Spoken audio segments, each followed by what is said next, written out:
Bonjour à tous, capsule juridique numéro 218 du 12 août 2024. Je vais vous parler aujourd'hui de la France et des USA.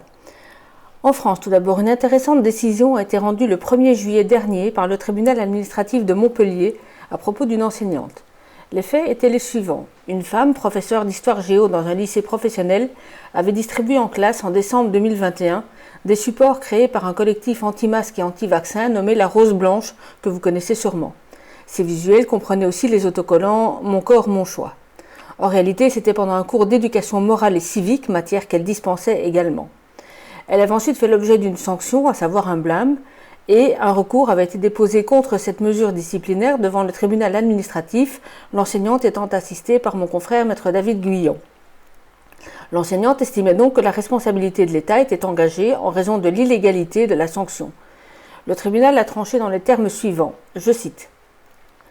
Pour infliger la sanction de blâme à l'enseignante, la rectrice de l'Académie de Montpellier a relevé qu'elle avait gravement manqué à son devoir de neutralité en classe en distribuant le vendredi 17 décembre 2021 des supports en référence au collectif anti-masque et anti-vaccin La Rose Blanche, ainsi que leur sticker « Mon corps, mon choix ».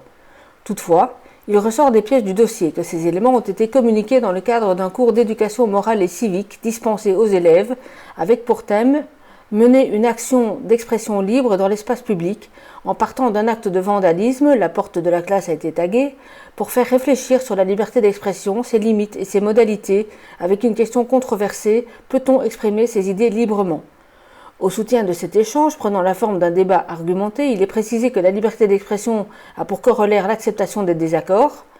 Pour l'exercice, la professeure rappelle le cadre juridique de la liberté d'expression, met des extraits de la Déclaration des droits de l'homme et du citoyen, et indique que cette déclaration interdit les insultes et diffamations, les atteintes à la vie privée, les discriminations, les incitations à la haine, le sexisme, l'homophobie, le racisme, l'antisémitisme, et précise que la symbolique de la rose blanche est un média d'opposition qui fait référence à des étudiants décapités en 1943 pour avoir répandu dans l'université de Munich des tracts dénonçant les crimes d'Hitler et appelant à la paix.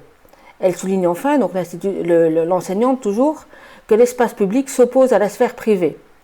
En outre, suite à la dénonciation d'un parent d'élève du contenu de l'exercice proposé, qui formellement ne fait état d'aucune propagande et expose les limites juridiques de la liberté d'expression, l'exercice et le débat qui devaient en résulter ne sont jamais intervenus. Dans ces conditions, il ne peut être reproché à l'enseignante d'avoir fait état de ses opinions personnelles sur le vaccin Covid et le port du masque et d'avoir ainsi manqué à son devoir de neutralité. Par suite, elle est fondée à soutenir que les faits en cause, ne caractérisant pas une propagande contraire au devoir de neutralité, ne pouvaient pas donner lieu à la sanction disciplinaire. Il résulte de ce qui précède, sans qu'il soit besoin d'examiner les autres illégalités soulevées, que l'enseignante est fondée à soutenir que l'infliction du blâme est fautive et de nature à engager la responsabilité de l'État à son égard. Fin de citation. Donc, excellent résultat, bravo à cette enseignante et à Maître Guyon. Aux USA, à présent, plusieurs nouvelles. Tout d'abord, Google vient de se voir condamné dans une affaire qui l'opposait au gouvernement fédéral et à l'État du Colorado. Le jugement fait pas moins de 286 pages, donc je vous avoue que je l'ai lu en diagonale, assez pour vous en parler, mais sans y passer une journée. Pour décrire l'objet général de la procédure, je vous lis un extrait de l'introduction de la décision. Alors je prends les paragraphes dans l'ordre où ils apparaissent, mais ils ne se suivent pas nécessairement. Mon but est de vous résumer la problématique qui avait été soumise au juge. Je cite. Le moteur de recherche général a révolutionné notre mode de vie. Des informations qui prenaient autrefois des heures ou des jours à obtenir peuvent désormais être trouvées en un instant sur l'Internet avec l'aide d'un moteur de recherche général. Les moteurs de recherche généraux utilisent des algorithmes puissants pour créer ce qui semble être de la magie. Il suffit d'entrer une requête pour que le moteur de recherche général retrouve, classe et affiche les sites web qui fournissent exactement les informations recherchées par l'utilisateur à ce moment précis. Et tout cela se fait en un clin d'œil. Depuis plus de 15 ans, un moteur de recherche général se distingue des autres, Google. La marque est synonyme de recherche. Google, qui n'était à l'origine qu'une jeune pousse fondée par deux étudiants de l'université de Stanford, dans un garage loué, est aujourd'hui l'une des entreprises les plus précieuses au monde. Sa société mère, Alphabet, a aujourd'hui une capitalisation boursière de plus de 2000 milliards de dollars. Une grande partie de cette valeur est due à l'activité publicitaire extrêmement rentable de Google. La domination de Google est incontestée depuis plus d'une décennie. En 2009, 80% de toutes les requêtes de recherche aux USA passaient déjà par Google. Ce chiffre n'a fait qu'augmenter. En 2020, il atteint près de 90% et encore plus sur les appareils mobiles avec plus de 95%. Le deuxième moteur de recherche, Bing de Microsoft, reçoit environ 6% de toutes les requêtes de recherche, soit 84% de moins que Google. Fin de citation. Le jugement explique ensuite ce que sont les accords de distribution grâce auxquels Google est paramétré comme moteur de recherche par défaut sur de nombreux terminaux, ordinateurs, smartphones, etc. Et à ce sujet, le jugement dit ensuite ceci, je cite à nouveau, « Google paye des sommes considérables pour sécuriser ses paramètres par défaut préchargés. En général, le montant est calculé comme un pourcentage des recettes publicitaires que Google génère à partir de recettes exécutées via les points d'accès à la recherche par défaut. C'est ce qu'on appelle le partage des revenus. En 2021, ces paiements s'élèvent à plus de 26 milliards de dollars. C'est presque 4 fois plus que tous les autres coûts de Google liés à la recherche combinée. En échange de partage de revenus, Google reçoit non seulement un placement par défaut aux principaux points d'accès à la recherche, mais ses partenaires acceptent également de ne pas précharger d'autres moteurs de recherche généraux sur l'appareil. Ainsi, la plupart des appareils aux USA sont préchargés exclusivement avec Google. Ces accords de distribution ont obligé les rivaux de Google à trouver d'autres moyens d'atteindre les utilisateurs. La position dominante de Google a fini par attirer l'attention des autorités chargées de la lutte contre les ententes, à savoir la Commission européenne et le ministère américain de la Justice et le procureur général de presque tous les États. Ils se sont concentrés sur les accords de distribution de Google et fin 2020 ont déposé 2 plaintes distinctes alléguant que les accords et certains autres comportements violaient l'article 2 du Sherman Act. Selon leur plainte, Google a utilisé illégalement les accords de distribution pour contrecarrer la concurrence et maintenir son monopole sur le marché des services de recherche générale et sur divers marchés de publicité en ligne. Après avoir soigneusement examiné et pesé les témoignages et les preuves, le tribunal parvient à la conclusion suivante. Google est un monopoleur, est coupable de monopole, je traduis littéralement, et a agi comme tel pour maintenir son monopole. Il a violé la section 2 du Sherman Act. Fin de citation. Alors, pour rappel, le Sherman Act, c'est une loi de 1890 aux États-Unis qui fonde le droit de la concurrence et qui lutte évidemment contre les monopoles. Et le jugement, alors je vous passe les 280 pages de jugement et de détails, les juristes pourront aller voir ça en détail aussi. Et le jugement se termine sur la conclusion suivante, je cite, « Pour les raisons susmentionnées, le tribunal conclut que Google a violé la section 2 du Sherman Act en maintenant son monopole sur 2 marchés de produits aux USA, les services de recherche générale et la publicité textuelle générale, par le biais de ses accords de distribution exclusive. Le tribunal estime donc que Google est responsable des chefs d'accusation 1 et 3 de la plainte, etc., etc., et donc s'est rendu coupable d'un monopole, d'une violation du Sherman Act. » Fin de citation. Et à la fin de la décision figure également une liste de tous les témoins et de leurs qualifications et professions qui ont été entendus dans le cadre de la procédure. Vous verrez, c'est assez long. Alors j'ignore si la procédure de première instance est terminée ou s'il reste, ce qui me paraît logique, à fixer le montant d'une indemnisation ou d'une amende, parce que ça se termine sur le paragraphe que je vous ai lu, donc ça paraît incomplet sur le fond. À mon sens, une indemnisation ou une pénalité va suivre. Mais bon, toujours est-il que le résultat est assez bon. Alors aux USA toujours, évolution inattendue dans le litige qui opposait Elon Musk à l'organisation GARM. Alors GARM, si on le traduit, ça devient en français Alliance globale pour les médias responsables.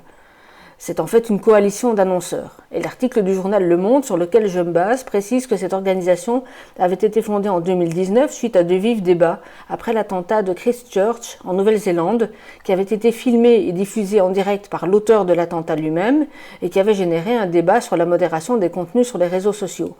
Mais apparemment, cette organisation a ensuite un peu dérivé puisqu'il s'agissait à présent de créer des ententes visant à boycotter le fonctionnement publicitaire normal d'un réseau dans son ensemble. Donc ici, évidemment, Twitter, X.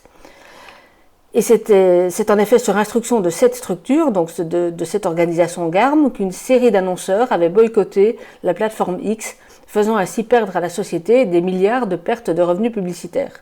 Pour cette raison, Elon Musk avait lancé une procédure début juillet. Alors, j'ai pas vu la plainte déposée par Elon Musk, mais par contre, j'ai eu l'attention attirée par cet article du Monde, qui est daté du 9 août et qui dit notamment ceci, je cite, « 3 jours après avoir été attaqué en justice par Elon Musk, la Global Alliance for Responsible Media, donc GARM, a annoncé vendredi 9 août sa dissolution. Dans un communiqué publié sur son site, cette coalition d'annonceurs explique être une petite initiative à but non lucratif visée par des allégations qui ont épuisé ses ressources et ses finances. Fin de citation. Et juste après, Le Monde nous explique bien sûr que les contenus haineux se seraient multipliés sur la plateforme depuis l'arrivée d'Elon Musk et le fait qu'il a drastiquement réduit l'équipe de modération. En attendant, la dissolution de cette association est, précise encore l'article, applaudie par Linda Yaccarino au nom de la société X. Alors vous vous rappelez peut-être que cette madame Yaccarino est en fait celle dont la nomination par Elon Musk au moment où il avait racheté la plateforme avait fait grand bruit, puisqu'il semblait s'agir d'un pur produit du World Economic Forum. Il semble pour l'instant qu'elle est nettement moins en phase avec les politiques des mondialistes de Davos, donc affaire à suivre.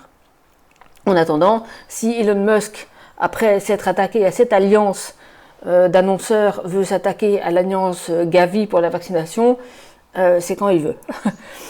Alors aux USA encore, et plus précisément dans l'Ohio, un juge avait été saisi pour trancher sur la légalité ou l'illégalité d'une décision d'interdiction des soins d'affirmation de genre pour les mineurs.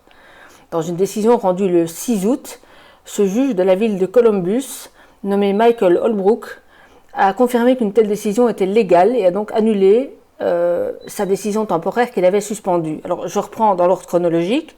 On a d'abord les députés de l'État d'Ohio qui avaient voté une loi qui non seulement interdisait les transitions de genre pour les mineurs, mais qui également interdisait aux hommes devenus femmes à l'état civil de participer à des compétitions de sport féminin.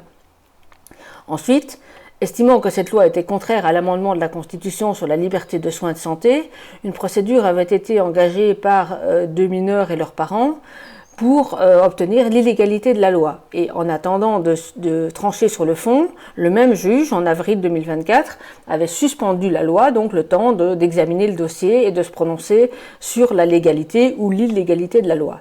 Et donc, par cette décision du 6 août, la justice s'est prononcée et a considéré que la loi était parfaitement légale, donc il était légal d'interdire la transition de genre pour les mineurs, et que cette loi devait prendre effet immédiatement. Le juge estime dans son ordonnance, je cite, « Le tribunal estime que l'interdiction des soins de santé limite raisonnablement le droit des parents à prendre des décisions concernant les soins médicaux de leurs enfants, conformément à l'intérêt légitime profondément enraciné de l'État d'Ohio dans la réglementation de la profession médicale et des traitements médicaux. » Fin de citation. Notez que le bureau du juge du procureur de l'Ohio estime quant à lui, allant dans le même sens que le juge, que, je cite, « La dysphorie de genre doit être traitée uniquement par des interventions en matière de santé mentale. » Fin de citation. Le procureur se réjouit donc de la décision intervenue. Alors un appel reste possible, mais après une loi anglaise qui allait dans le même sens il y a une dizaine ou une quinzaine de jours, il semble qu'on commence à aller dans le sens d'une protection des enfants et accessoirement d'ailleurs des sportives adultes dans les compétitions. Et c'est d'ailleurs un commentaire qui figure aussi dans l'article du média que je cite et dont je vous mets également le lien sous ma capsule et qui dit ceci, je cite, « Cette affaire a toujours porté sur l'autorité du législateur à promulguer une loi visant à protéger nos enfants contre des décisions médicales et chirurgicales irréversibles concernant leur corps. La loi ne dit pas non pour toujours, elle dit simplement pas maintenant, alors que l'enfant est encore en pleine croissance. » Fin de citation. Et en cette période du JO, enfin ça vient de se terminer, mais voilà, c'est tout frais, vous aurez sûrement suivi également les polémiques dans le monde de la boxe et l'affrontement qui se joue en coulisses entre la Fédération internationale de boxe et le comité des JO. Alors je vous laisse chercher ça si vous n'avez pas encore eu vent de ces informations. Et pour terminer, une petite citation également sur ce sujet, je cite, « Le mouvement transgenre n'est pas un mouvement populaire, il vient d'en haut. Cela n'a rien à voir avec la liberté d'expression, la sexualité ou les droits civils. C'est une opération psychologique, maléfique, avec un programme clair pour nous rapprocher du transhumanisme en nous faisant remettre en question la notion la plus fondamentale de l'identité humaine, notre genre. Si vous ne savez pas qui vous êtes, si vous vous identifiez déjà comme un hybride entre un homme et une femme, vous serez facilement convaincu de devenir un hybride entre l'humain et la machine. » Fin de citation, et c'est attribué à Aldous Huxley. Et je vous laisse là-dessus. À très bientôt. Tenez bon. Au revoir.